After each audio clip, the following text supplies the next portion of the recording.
Not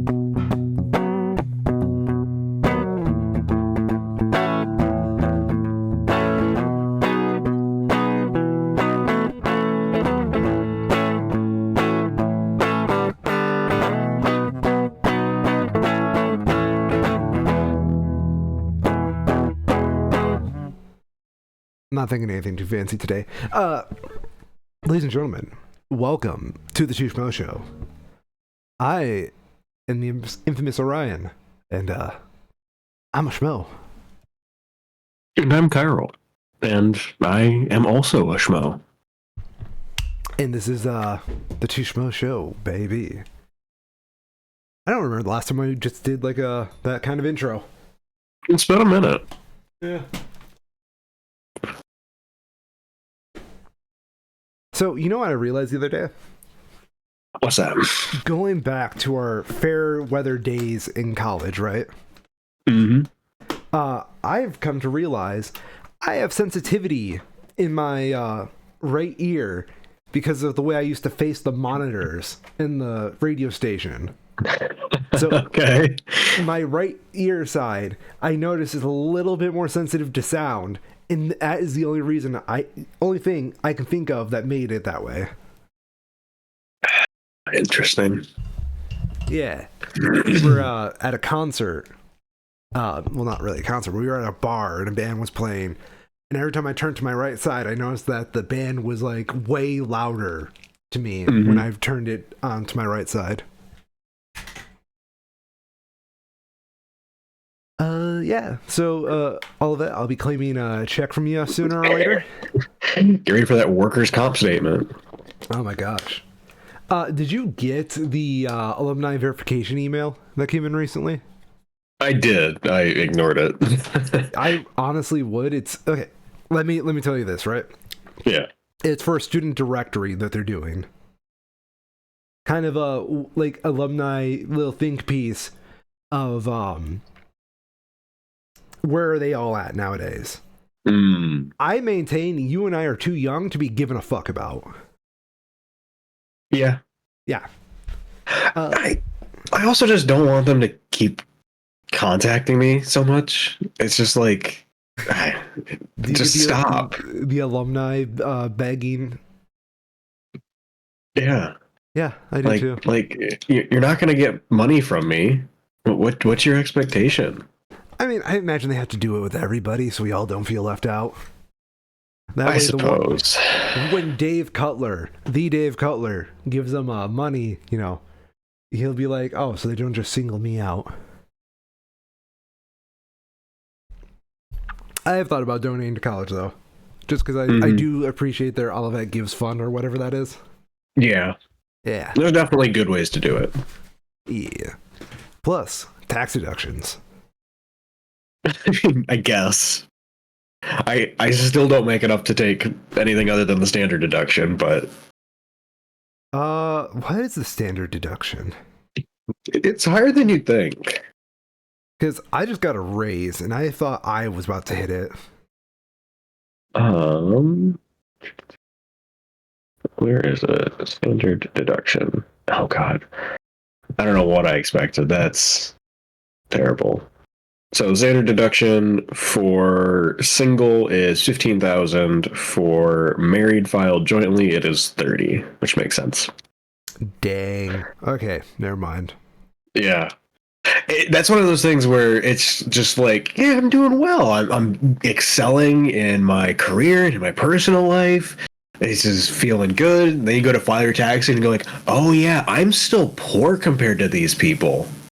What was it? Like, I saw a chart recently that explained like how much you have to make in America to qualify into like the lower parts of the 1%. Yeah. Care to guess? Oh, for the 1%? Yeah, to qualify for the lower end of the 1%. Jeez. It's both lower than I imagined, but when I realistically thought about it, higher than I imagined. It's tricky. Because any number you can tell me, I would totally believe, you know? I mean, yeah, that's just how American economics works. I would say, just to throw a number, so I guess, is this per household or per person? Do you I remember? believe I saw per person, but Okay. quite frankly, it could easily be for per household as well, considering the amount of Yeah. money.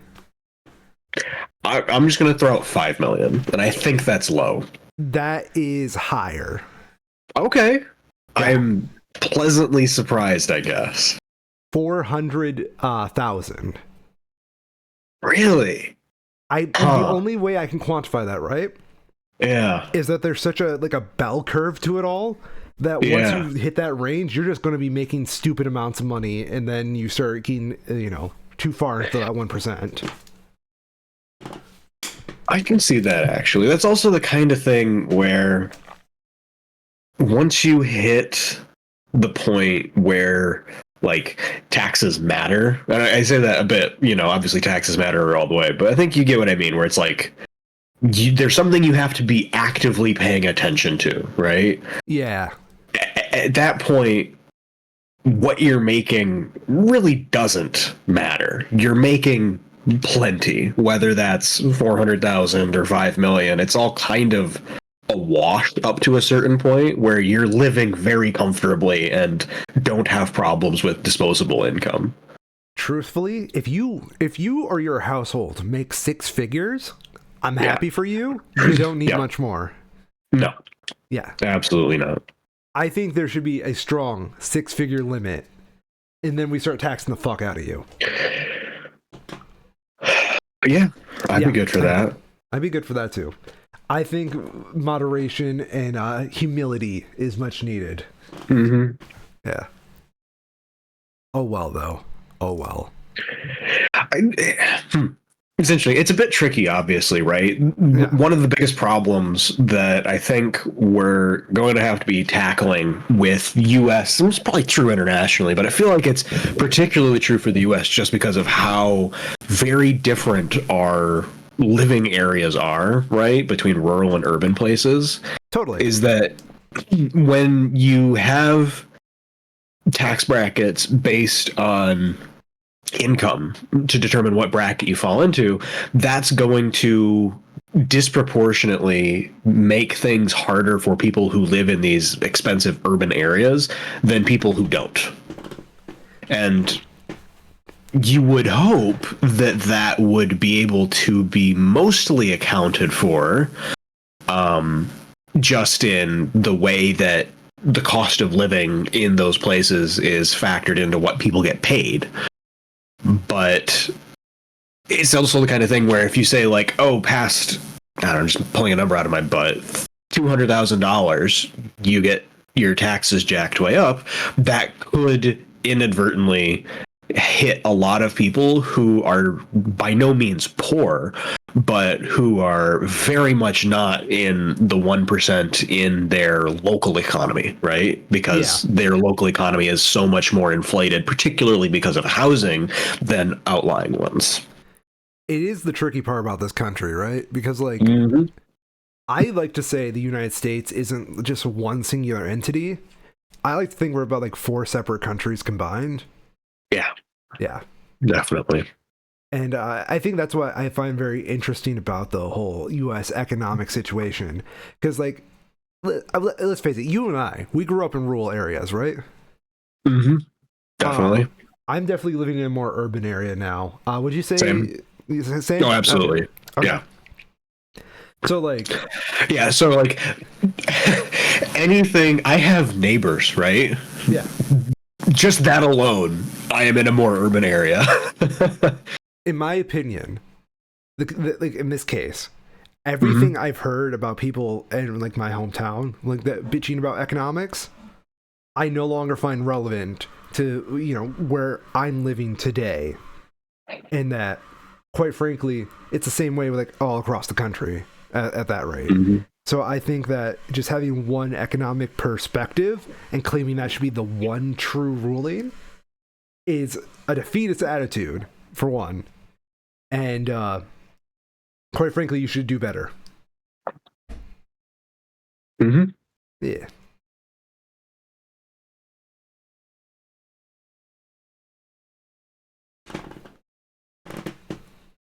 So, with Yes. that, we Yes.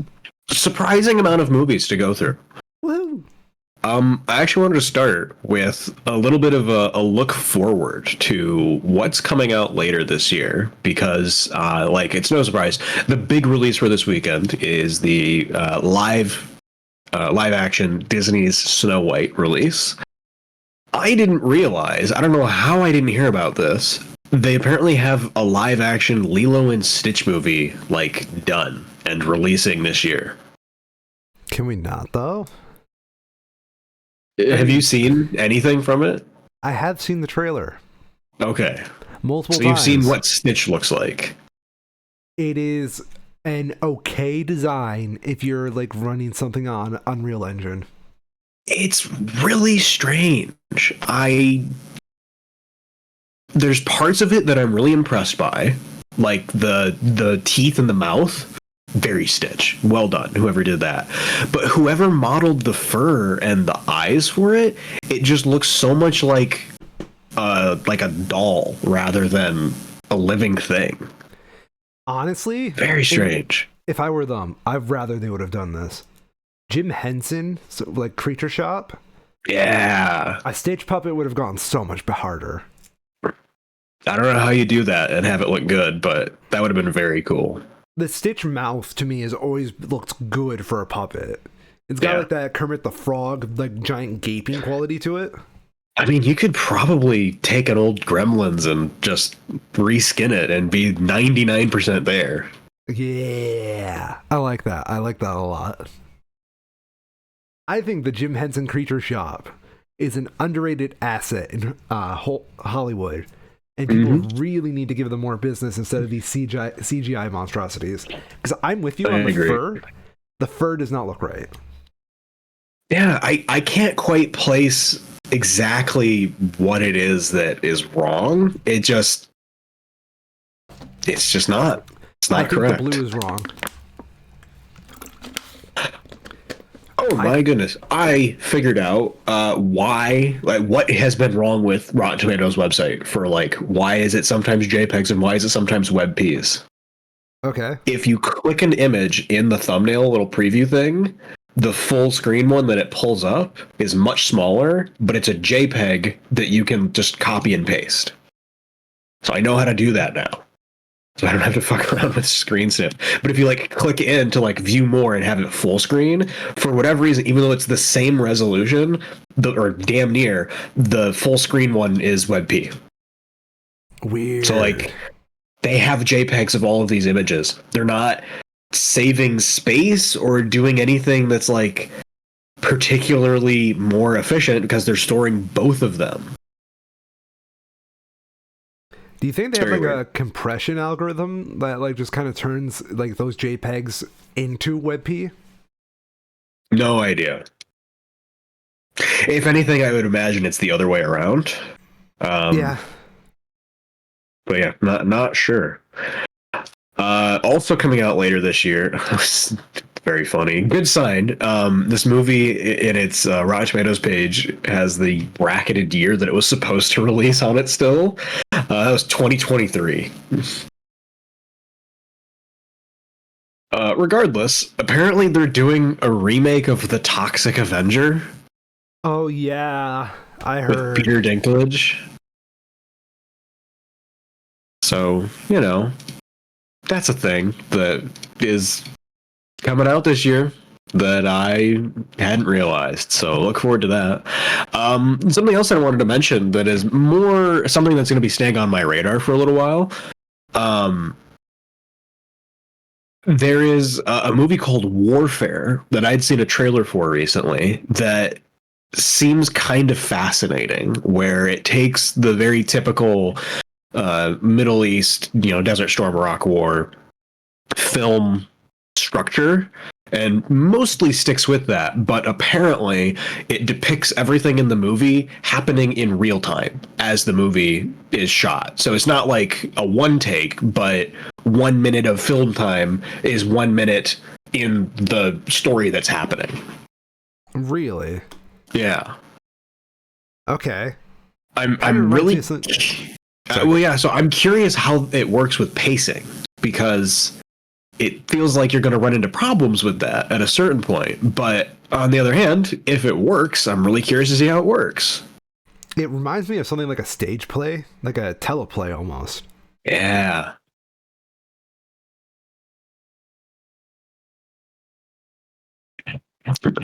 With that quick roundup, let's get into some movies.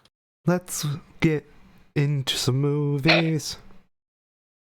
That's Disney's Snow White. Man. I mean, what is there to say about it? You know? It's Snow White. I got it. Right? You know what the plot of Snow White is. What do you have? It is a sign of nature healing, as we have the Looney Tunes and Disney fighting in the box office for the first time, and I want to probably guess like 50 years. Yeah, so, well, I mean, if that was the first Looney Tunes movie, this is the first time ever, isn't it? Like, do you want to count Space Jam and fucking Looney Tunes Back in Action? Right. That's the first animated. That's right. Yeah. I mean, clearly one side has to punch up way fucking higher than the other. I was going to say, calling it a fight is generous to the Looney Tunes. I believe. Thank you very much. Yeah. There's 7 million box office versus Disney's like 145 in one day. That's what I'm guessing. Let's take a look. Oh, God. What do you got for me, Wikipedia? Snow White 2025. No. 87 so far. God damn.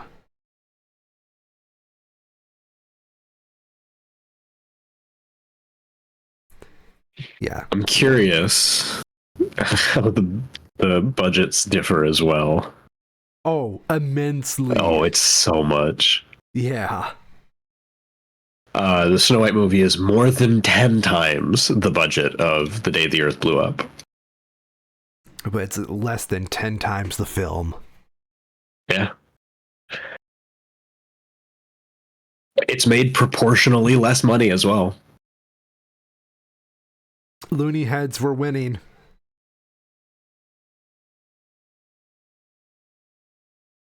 Thankfully, money efficiency is the number one thing that determines which movie is the best.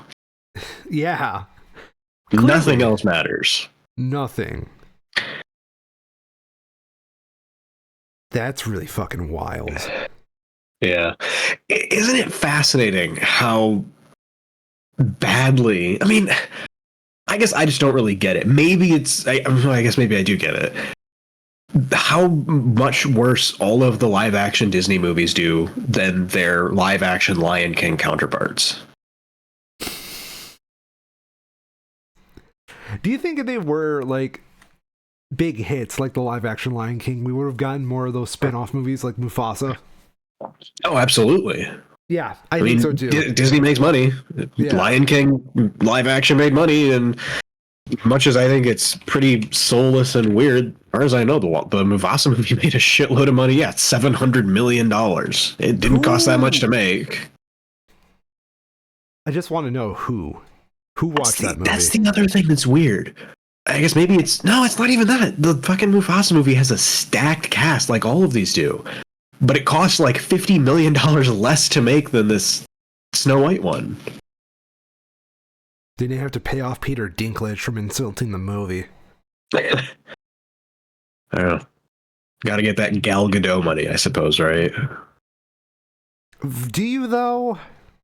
Okay. No, but they did. I'm gonna bring up a very controversial opinion, right? Mm-hmm. Do we need Gal Gadot?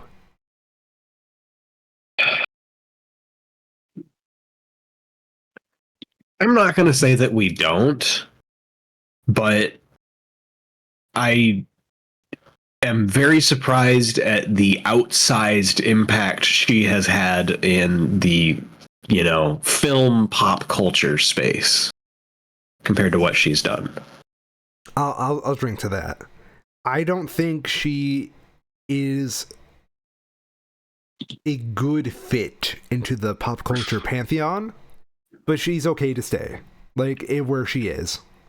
Yeah. Yeah.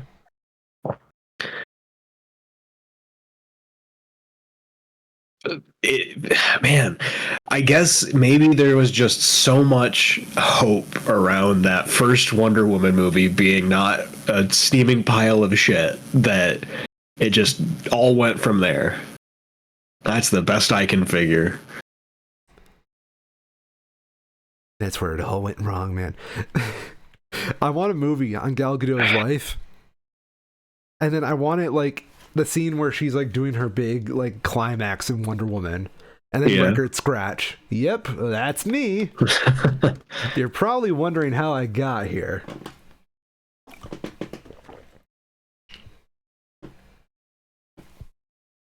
So truthfully, is Snow White doing any good critically, or is it hated? Absolutely not?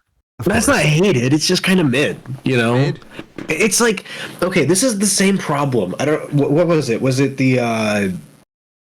Oh hell, the musical theory guy who he did like Cats and he did Beauty and the Beast, Sideways. Thank you. I have to imagine to a certain point, it's just something that can't compete with what came before it, right? These are, you know, good enough actors. Rachel Zegler is extremely talented. Gal Gadot has her moments, but like, you can't beat the classics. They're classics for a reason. So here's my, this is what I believe is the appeal of the original Snow White, right?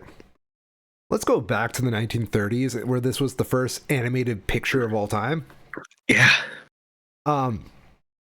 It was inherently a simple story. Yep. It was inherently a very simple film, but the execution was incredibly complex. And I think coming in, applying a formula to this very simple story, and doing nothing past that, I can't say that for certainty because of the whole, I don't want to see this movie, but like, putting this in the same like lump of whatever that you put fucking Will Smith Aladdin into, what's even the purpose of this? The original Snow White at least had a purpose. Yeah. You know what I don't get? Where did they find another 25 minutes of story to go around Snow White? New music. Duh. I did hear there are new songs in this.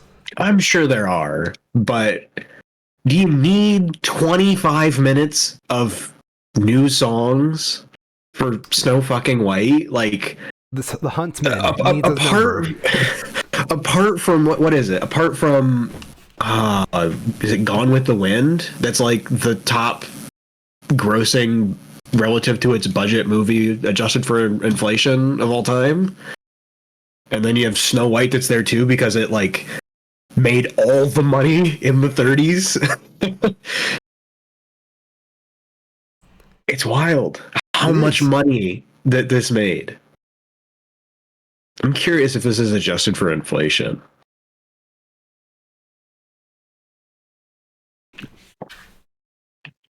Because I have to imagine it is. Oh, sorry. Oh, no, you're fine. You're fine. Yeah, Dwarf Sonas.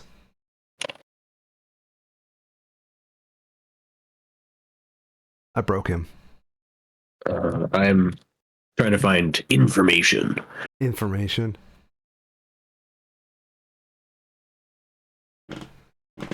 Well, while he's searching for that, ladies and gentlemen, I guess I will let's just say this. I'm on Team Looney Tunes right now. And I can hear in my fucking living room right now, my girlfriend is watching the original Snow White. Not my girlfriend, my fiance. Sorry, still gotta get used to that. My fiance is watching fucking Snow White right now. And I know for a fact she could probably hear me right now. And all I have to say is, remember to review your loved ones more in detail, because you never know which one's going to be a traitor. So you ready for some numbers? Yes. This is, as far as I can tell, not adjusted for inflation. These are $1937. Snow White and the Seven Dwarfs had a budget of $1.5 million in 1937. In just, I guess it only had a domestic release. And just for that first domestic release, not including the re-releases, it made $66.5 million. Okay. It's just, you can't compete with that. A modern film is never going to touch that.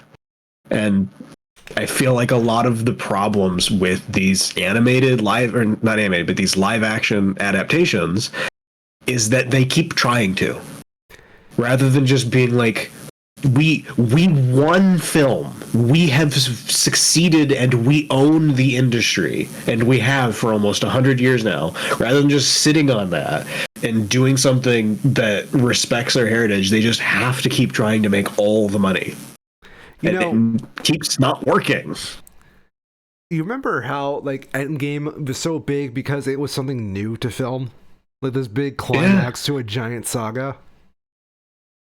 Makes me really wonder, like, you know, where's the next wow factor after something like Endgame?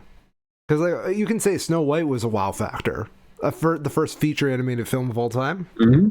Definite wow factor. I have fucking books of essays by Hayao Miyazaki, and he's referencing this movie. It's that important. Yeah, so like, it was huge. Where's the wow?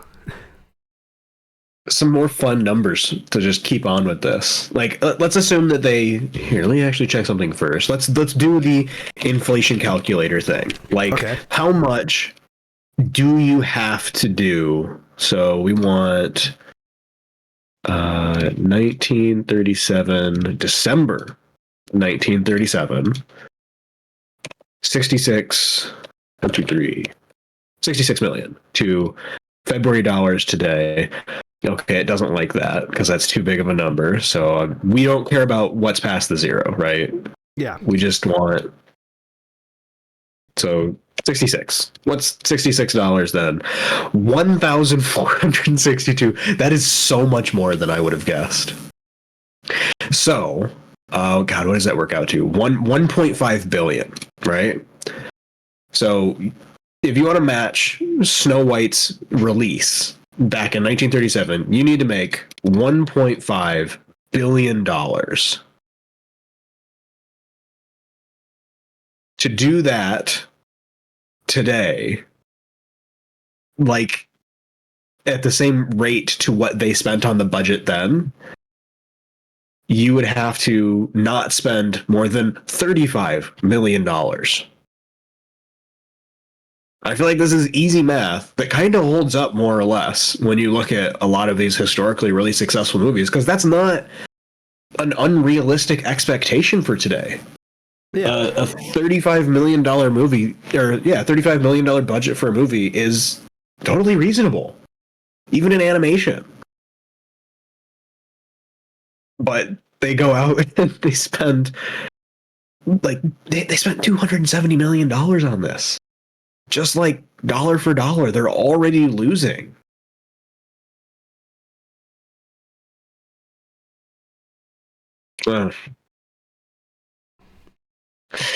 I just don't know why. Like, I get it, money, right? These movies aren't necessarily for the art, they're investments.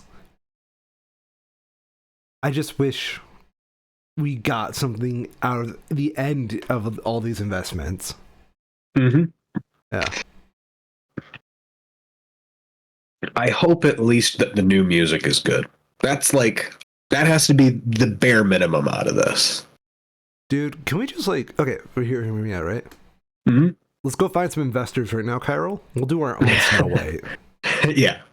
And we're going to reimagine it as a gritty fucking noir mystery. Who fed Snow White that poison apple? Was it Grumpy? Was it Dopey? It was Doc. It was fucking Doc. Right? Mm-hmm. And our detective will be known as the Huntsman.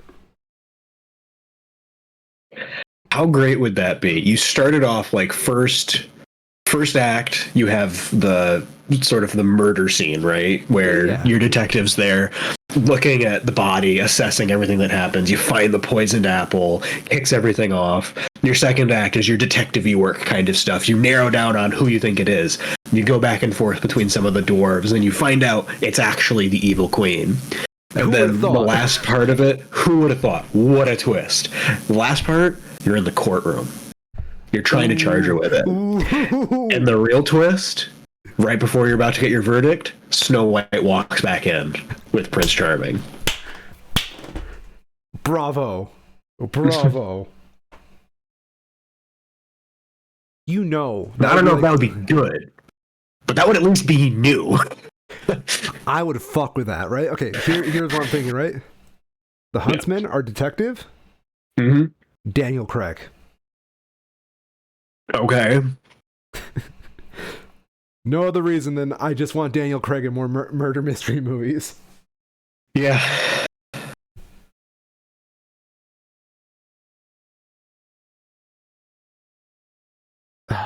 That's so good, because you would have like the fucking season, the Act 2 twist, right?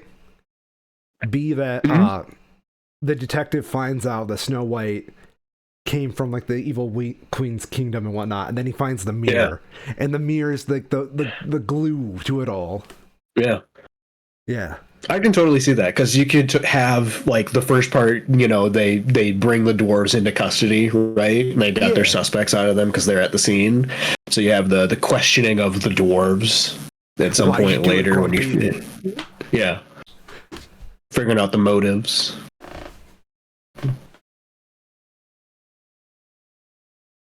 But instead we got Gal Gadot with evil queen hat. That's one part that I don't get. Like, it feels like they tried to make, I don't know, Gal Gadot doesn't look particularly evil here, you know? She looks like Gal Gadot. It's like, why? It looks like they forgot to like put the wig on. It's like they put the skull cap on, but then they just didn't do the wig. But that is also a problem, is that Gal Gadot just looks too much like Gal Gadot. And she's got the female equivalent of the Rock syndrome, where she is her looks are very much part of her brand, that everything you see her in could be easily mistaken for another role she was in. So here's my question.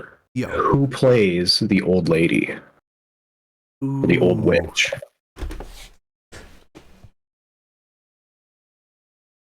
Don't fall through here, IMDb. I'm curious now, too. Because I hope they had Gal Gadot play both. I know they wouldn't. But I think that would be very funny. Let's see here. The only picture I can find is of the old witch's hand. Do they not have like an actual credited actress? I don't know. I mean, maybe they just have Gal Gadot as the old witch, and they just did some makeup and CG or something. Man, I would have rather taken like an AI like mask of Betty White than just that.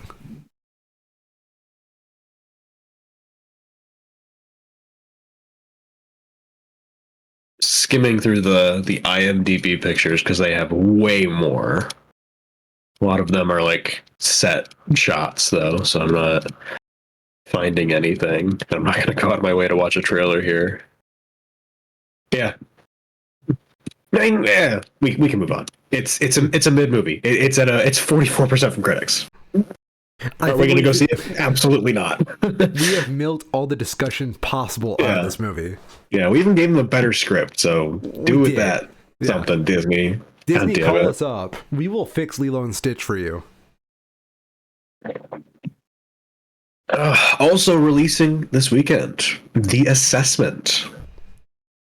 What that? Stars Elizabeth Olsen and Himash Patel, a successful couple who hope to become parents in a near future where resources are extremely limited and the government keeps firm control over reproduction. They are assigned an assessor named Virginia who moves into their home for 7 days to evaluate whether they deserve to move forward in their parenting journey. What Mia and Aryan are hoping is a routine test quickly unravels into a psychological nightmare, forcing them to question the very foundations of their society and what it means to be human. They're just talking about the fucking China, 2 children per household rule. Kind of. Yeah. To an extreme. Yeah. Yeah, of course. Dystopia. I'm not sure where this is releasing. It says it's in theaters, but there are extremely limited non-critical reviews and quite a few critic reviews as well. But what critic reviews there are very positive. Currently 83%. Not a whole ton to say in this. Also stars Minnie Driver. Director is no other particularly notable movies, but nice to see Elizabeth Olsen in a non-Marvel role for the first time in I don't know how long. What has she done outside of Marvel? I mean, she's been keeping busy. Mostly just stuff recently. During the Marvel stuff, she had a handful of stuff. She was in the 2014 Godzilla movie. Didn't suck. Hell yeah. More recently, prior to this, in 2023, she was in a quite critically well-reviewed film called His Three Daughters. Okay. I have to ask a real question here because I'm looking at her filmography right now. Yeah. Is she currently the Robert Downey Jr. of the fucking MCU? I don't think so. She's not quite there, but I feel like she deserves some credit. Mm-hmm. I would absolutely say that the popularity of her character, I think, far exceeded what was expected for it. And from that, they did more to work her into more stories and to have a more outsized role in the Endgame pair of films.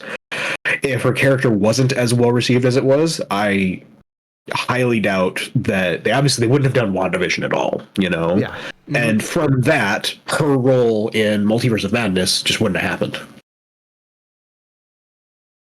I agree. My cat has jumped in my lap, and this is the first time this has happened in recording. Hell yeah. Houdini, would you like to say anything to our audience? Here, I'm just gonna... Mm-hmm. Take your time, Houdini.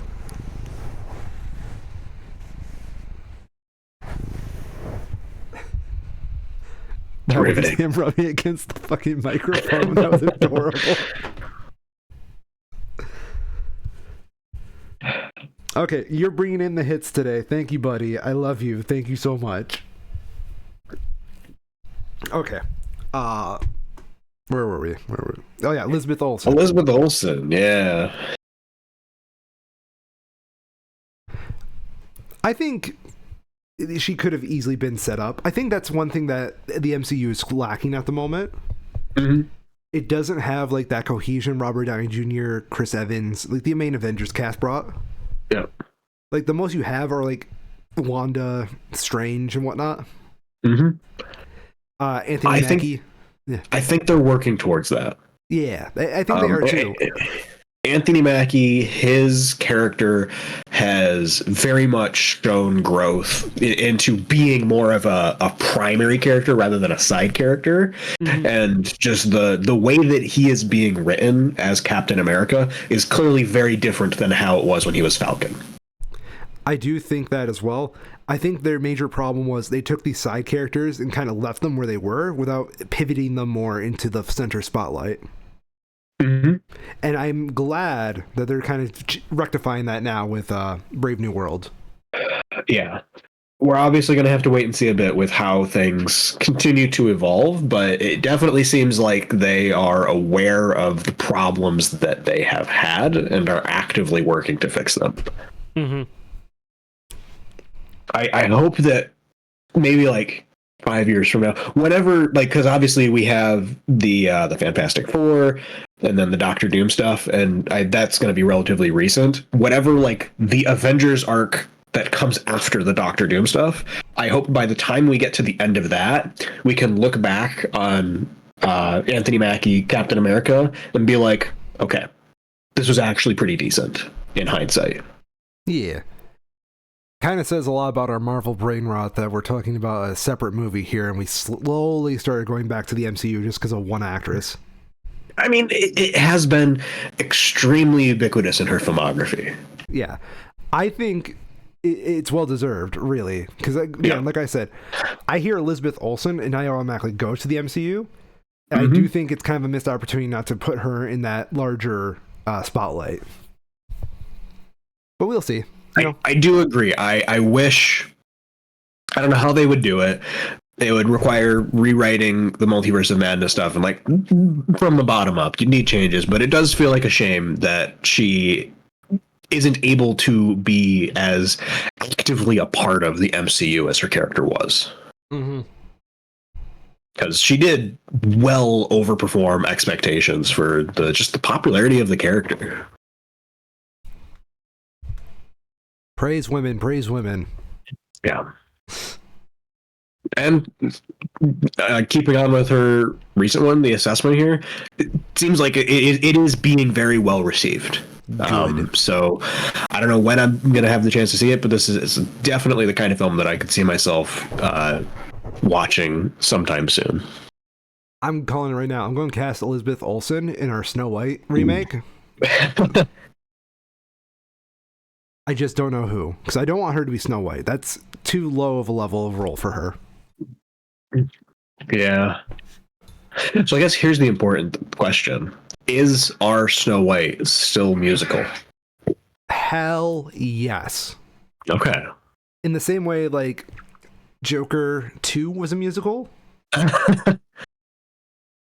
we are going to have, like, little brief musical segments. We're not going to do full song numbers, because this is a very important murder case. But, like... I think you could make it work still, though. You think so? Yeah, you'd have to go into more of a, like... oh, God, I don't know my musicals well enough to put an exact, like, period on it. But a less, modern style on it. Definitely not a jukebox one, and I guess just doing an original musical at all maybe blows the budget from the start. But I could totally see a number being built around like the crime scene and interrogating all the dwarves. You have like a little bit of an ensemble thing there with all of the dwarves getting line cameos in the song with sort of like the back and forth of the detective. Take these scenes, twist them from the original one, but still keep them as a musical. And I think there's something that would really work there. Screw Daniel Craig. I got our detective, right? Yeah. Hugh Jackman. I could see that, definitely. I have no idea how well he can sing. Oh, no, I do, because he was in fucking Showman. And, Les Mis, I enjoyed a lot, but not for that reason. But he was in The Greatest Showman and the fucking Australia musical, so he can sing for damn sure. He'd be great for that, yeah. Yeah, like, Hugh Jackman as a musical detective works. I would say, though, from the perspective of being critical of their budget, I would also want to find, and I think you can get away with this a lot easier with it being a musical, because you don't have to find good actors, you just have to find good singers, and there's a shitload of those that are on the cheap. Yes. Oh, this is all coming together. I think that'd be really fun. Yeah.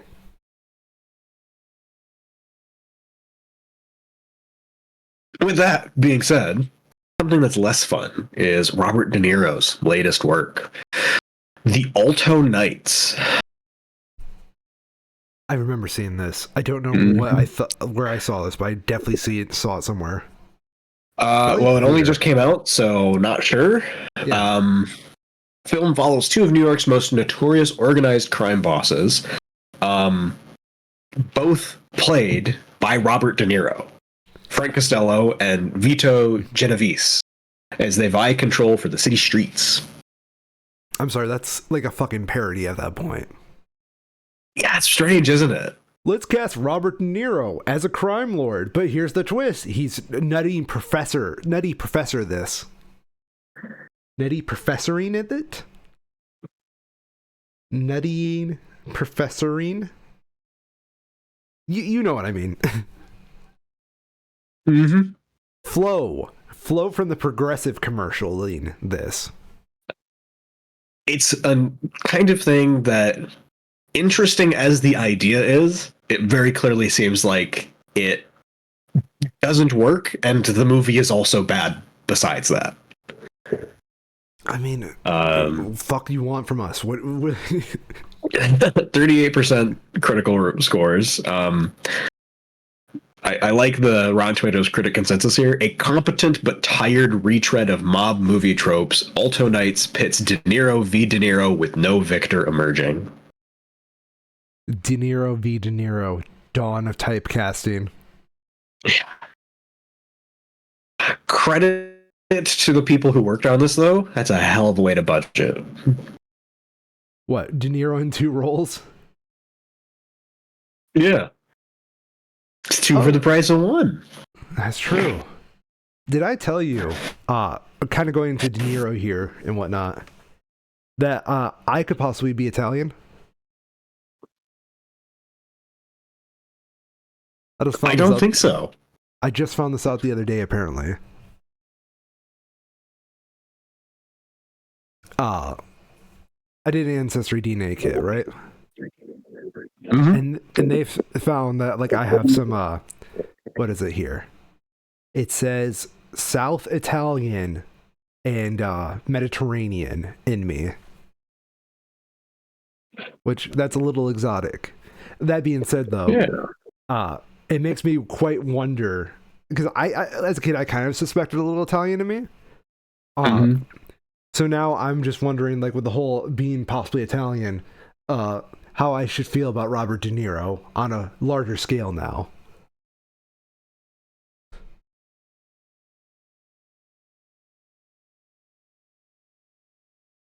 I do think it would be very funny, just thinking about Ancestry, if for an April Fool's type thing, they advertised free testing for that day only, but all of the results came back as just 100% Africa, like 300,000 years ago. That'd be funny. I dig that. I dig that a lot. That'd be good. Yeah, that's really good. It's obvious enough that I have to expect that they probably have done that already, but I haven't seen them do it, so I'm taking credit for it anyways. Fair enough. Do it again. Speaking of doing it again. Oh no. We have another public domain thing that has happened. We saw this with Winnie the Pooh. We saw it with Steamboat Mickey. And now Popeye the Slayer Man has their time in the limelight. The tagline for the movie is, "He is what he is." And I don't think that works for a horror movie.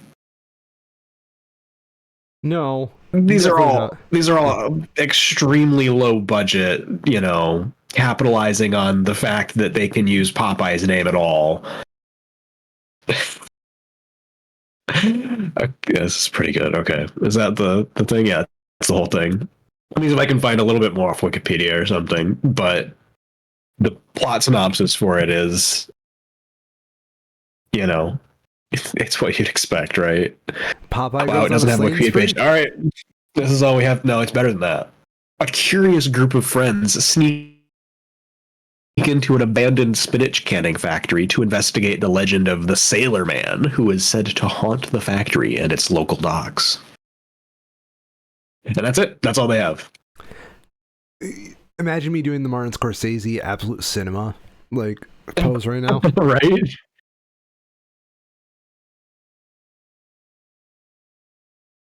I am not quite sure. I don't know. I would have liked more. No, I wouldn't. It's a bad, almost intentionally so, horror movie, as all these are. They're capitalizing on an opportunity rather than, you know, having an original idea to go along with it, and it shows. Oh, it totally shows. You know, I think that's one of the most disappointing things about pretty much all of these is just the unoriginality in what is made with the access to this. Like, Popeye is a sailor, presumably, or he was at least, right? He Do is. something with that. Yeah. Show him sailing in, other than just put some shitty prosthetics on a guy and have him chase down some B-list teenage or young adult actors and kind of murder them in a sort of graphic but not really way. I'd like to at least see something more happen, you know? There's space for really dumb horror movies that know that they're dumb, but it feels like a loss to not have more. You know what? Honestly, genius idea here, right? There's got to be a spinach scene in there, you know? Mm-hmm. A scene Oh, where, absolutely. yeah, where Popeye gets his fucking spinach on and then he starts turning to like an actual murder machine. Yeah. Yeah.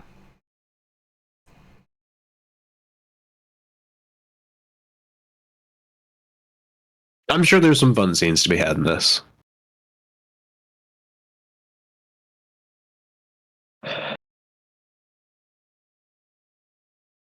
I'm trying to find out more about this director right now. I was just doing the same thing. I was curious if he had been involved with any of the prior ones, and technically, he was in a Ouija movie, so I feel like that counts because it's basically the same category, I guess, but not that much to go off of.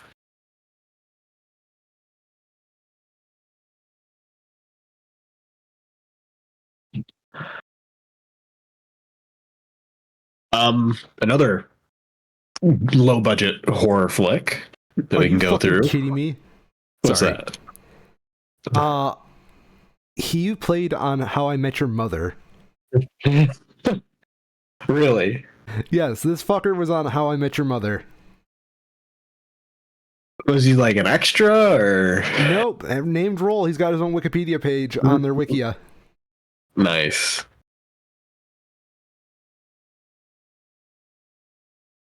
My apologies. Continue, please.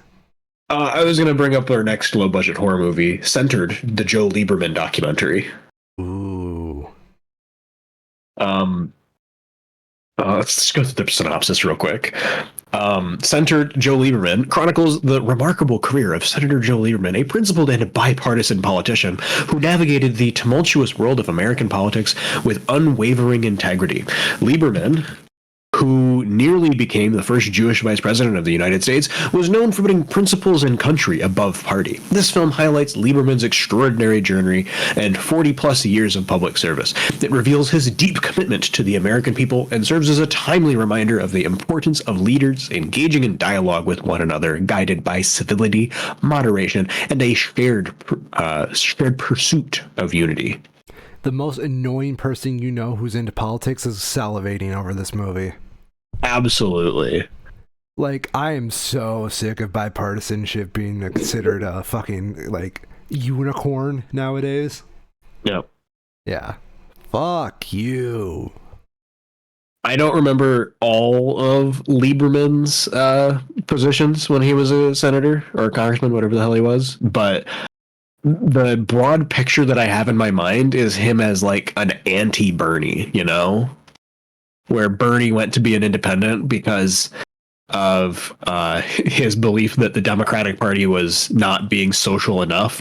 Lieberman went to be an independent because he thought the Democratic Party was like not doing enough war. You know, that's one thing we can get about bipartisanship, like in this country, right? Mm-hmm. If you support war, the war mechanisms will definitely get you your bipartisan support.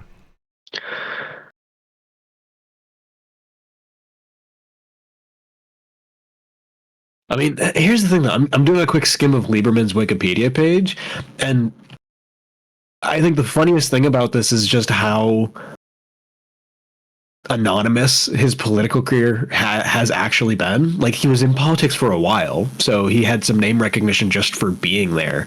But his criticisms page is it's kind of bland.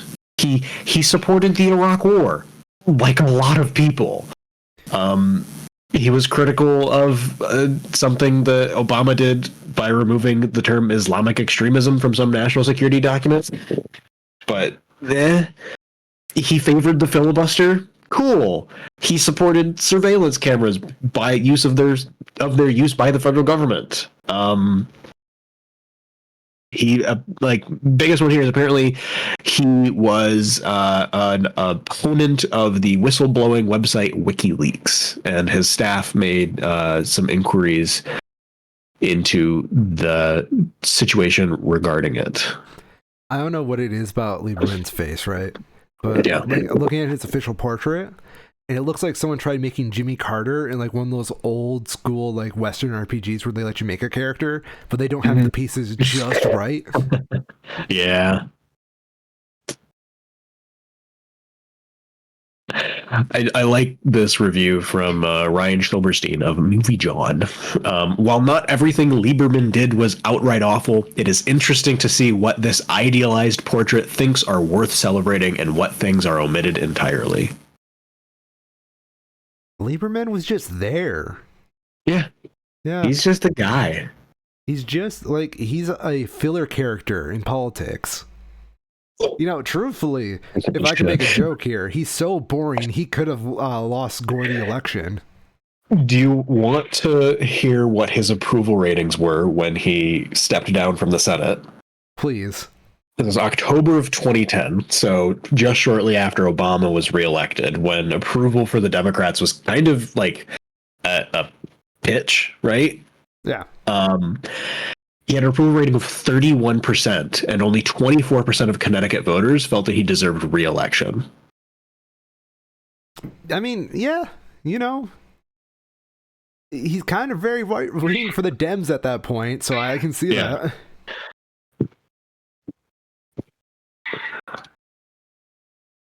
I do find it interesting. We've obviously, with the way that politics have been these last while, there's been a bit of a glut of political films / mockumentary kind of things coming out, with a lot of them centered around Republican candidates as they take biographer types with them along on their campaign activities. So it is fascinating to see one of these movies come out from somebody that is not an explicit Republican, somebody who is a very proud centrist. It's amazing, just really. A weird timing. Yeah, I'm left-leaning, left in relative to the Republicans. Yeah. I'm left-leaning, left Congress, that is. Oh my God, that's funny. Thank you for that. Yeah. Got two more movies to go through here. One quick one. Science fiction movie called Ash.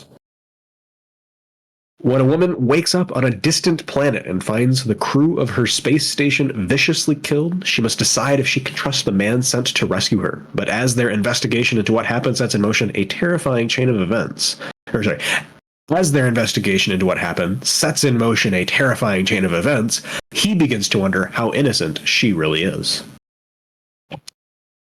Not too much to say on this. Notably stars Aaron Paul as the male lead in this. I just think this is a good-looking science fiction movie, and that's the kind of thing that is enough to get my butt into a theater seat, because my big takeaway from Alien Romulus last year was just, damn, this looks great. I don't really care how good the movie is past that. If you can make something that looks good, you're going to get me hooked. Fair.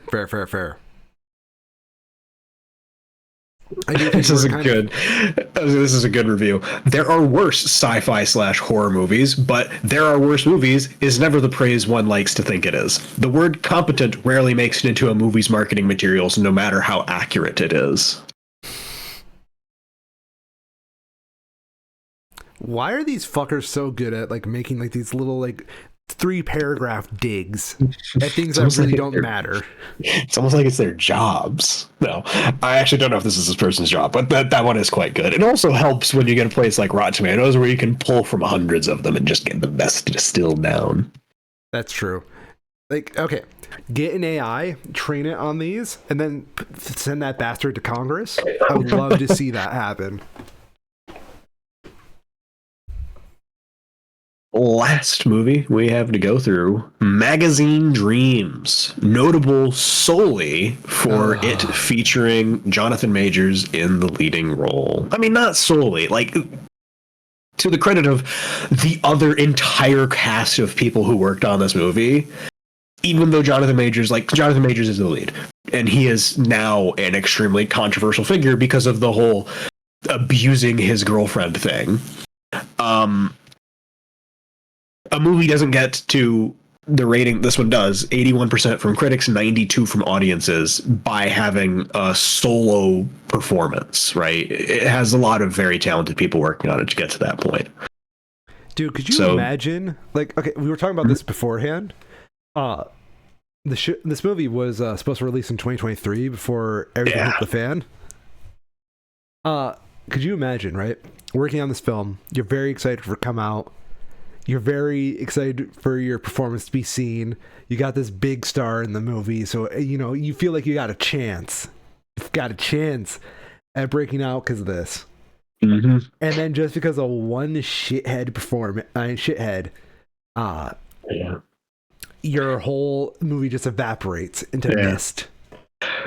Do you know? I'm skimming through the critic reviews because there's a lot of them, and there's a lot of positive ones. The really frustrating part with not the most frustrating part with Majors being outed as the shitty person that he is, because the most frustrating part is that he's apparently been a physical abuser of people who trusted him, but he's also a really fucking good actor. Why can't he just not be a piece of shit for long enough to, like, just don't be a piece of shit? It's not that hard, I would argue, at least. I think, and this is just me trying to be like devil's advocate a little bit. Yeah. I think his talent comes from a dark place. And like maybe. Yeah. That's the only way it makes sense to me. Yeah, there's an interesting exploration to be had in that, with the idea of, as I've seen it in multiple of these review snippets, you know, separating the art and the artist. I feel like you have to. I'm sorry. Can you do that when the artist informs their art from such a real place? You see, I feel, and this is going back to a little bit of our previous conversation, I feel it is in your best interest to try it too. Yeah. Only for the people who are not that shithead artist. That, you know, it's kind of like a collateral damage thing. Are you throwing the baby out with the bathwater? Like, I don't know. It's hard. Yeah, it's a very difficult conversation. Yeah. There's a reason that there's not a good answer for it. Dude, like, I wish there was. I really do. Yeah. Like, and I'm going to extend this a little bit past, like, Jonathan Majors. Cancel culture in general is something I'm very conflicted about, because one hand, I think people need to fess up for the shit they do. But on the other hand, when they go down, a whole ship goes down with them. You know, publicists, fucking people who work with them, reputations of people who work with them. Like, Michael B. Jordan is very verbally Jonathan Majors' friend. Yeah. And I hate that every time he defends this man, I have to look at him like, I know that's your friend.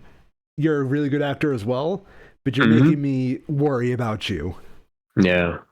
And it's purely just because he's trying to be a good friend to a guy he knows better than I do. And that is the other part of it, right? I think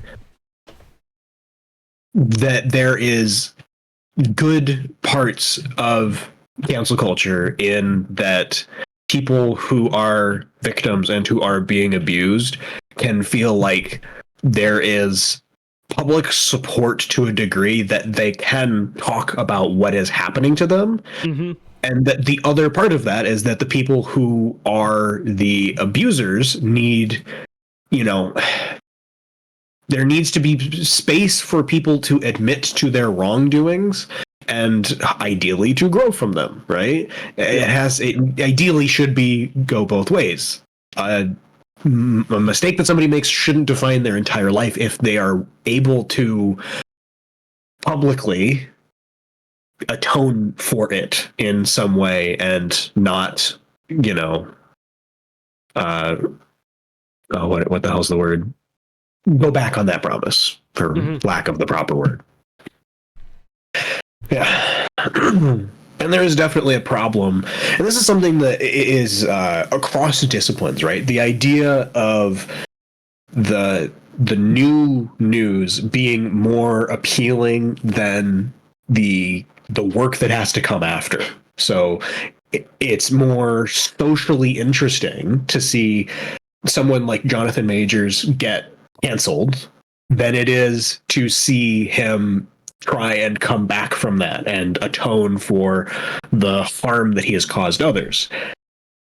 I know I've seen in a similar way, it's obviously in terms of stakes extremely different, but in the sciences, there's a similar cultural element around it where doing new research and reading about new research is so much more appealing than repeating other people's research to prove that it's accurate. People don't want to do the rote, by the numbers, the work, right? They want to do the new thing, the exciting thing all the time. Well, isn't that where the money is too, most of the time in science? Because, like, a lot of people want to pay for the new discovery. Yeah. It's chicken and the egg, right? Yeah. That is definitely true. But is that because new work is inherently better? Or is it because new work, you know, there's been this cycle of people being more excited and talking more about new work? And yeah. It's also, not to get political on the show, we're trying to not talk as much about the politics stuff that's happened for the interest of time, but that's also a huge part of where government funding comes in, where if you can get a government grant to do replicative studies, that is where you get your money, because a lot of private groups don't want to spend that money. That is very true. Yeah. Well, I was just thinking it's the same thing with like just any academic research outside the science.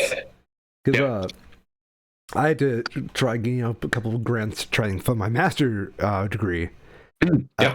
However, the money just decides what not to do, you know, and what to do. Life isn't fair.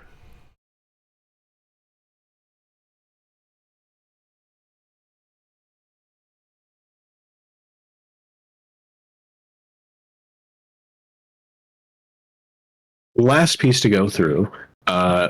We did a little bit of digging on the production or the distribution company who's behind Magazine Dreams, because we're just wondering, you know, like, what have they been going through, wanting to have released this movie 2 years ago now and not being able to at the time. Notable other movies that they have on their slate for this year. First billing is absolutely, what is it, Sneaks? Yes. Same distribution company who is sending out Sneaks. It is their first animated film. Of course. They're also credited on something called Verona's Romeo and Juliet. And I am still trying to figure out, who the fuck is Verona? Did you find out yet? No. I've been looking through Reddit posts. The IMDb doesn't even have the name Verona on the movie anymore, so maybe they've changed it. But I've been trying to skim through like articles that announce it. Rotten Tomatoes doesn't even have it on there anymore, it seems like. Like, where did it come from? It came from somewhere. They must have announced it as that, but I guess just nobody asked about it. So here's my idea, right? Yeah. Verona's got to be very famous because they just describe Verona as Romeo and Juliet. So I propose it is the first Verona you get on a Google search. That is the Verona in this case. Who is the first one? A city in Italy. So maybe. That actually kind of makes a little sense. But why wouldn't they talk? Why would you call it that? Maybe that's why they've now changed the name, because it's confusing and doesn't really make sense. I don't know. The American audience doesn't know what the hell a Verona is. Isn't every Romeo and Juliet Verona's Romeo and Juliet then? Yeah, Verona is the setting of the play. Like, I don't know. Like, are you making it more about the place itself and Romeo and Juliet just having to be there, or? They're explicitly not, I don't think. Because it's a jukebox musical. Or is it a pop musical? It's one of the two they described it as. I think it was pop. Yeah. Yeah, pop musical, which is probably going to be a little bit of both, but yeah.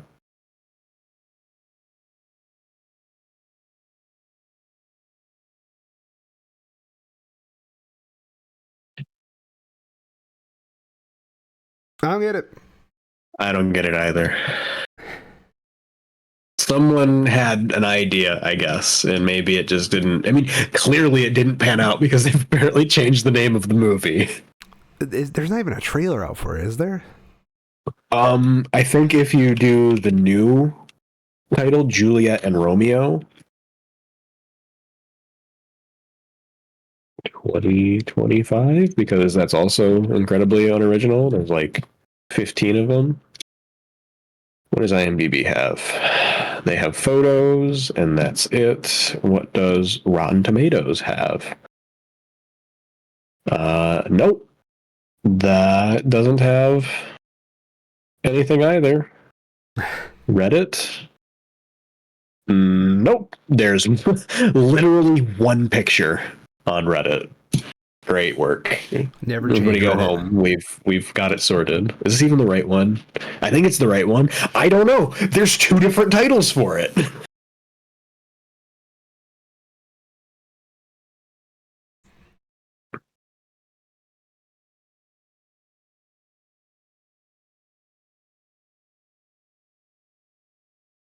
So yeah. It's a thing that'll be happening. We'll probably talk about it if it actually releases.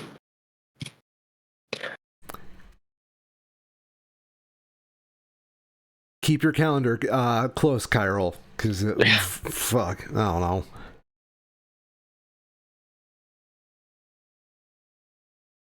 I think that's all I have. We have anything else to add? Second viewing of the Looney Tunes animated film. Any further thoughts?